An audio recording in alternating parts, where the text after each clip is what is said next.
zazpi zentimetro bider bost zaudara. Zazpi zentimetro bider bost, imprimatzen badezu, ongi aterako da. Baina saiatzen bazea, handitzen, erabakitzen izela ikusten dira.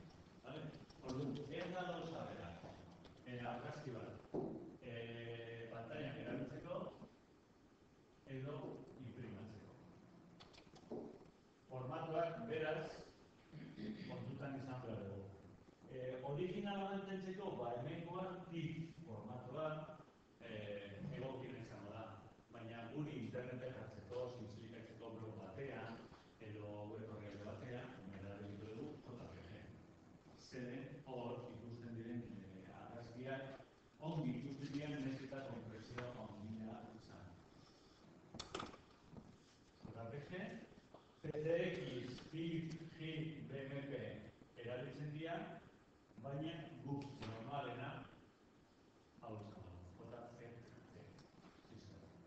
Bihurtzeko gauza bera, hartzen dugunean, bakarri hartzen dugu, esaten dugu dena, bihurtuko dugu, tipera. Eskarpena dadoz, hasi, eta bihurtu. Da konprimitu gabe. Konprimitua zen, positibo kontaktua zen ikusten, orduan gero. Pasatzen zerean, aldealdatik, likidoak eta bat, bihurtzen zen positiboa. Orain erabiltzen diren formatua hau da, RAC. RAC formato honekin egiten dituzunean argazkiak, gordetzen dira argazki ezaugarri guztiak.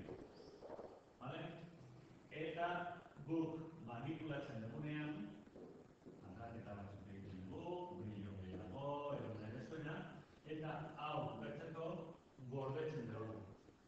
Gordetzen dugunean, erabakitzen dugu ze formatoan gordetzen dugu. JPG, TIFF, eta bar.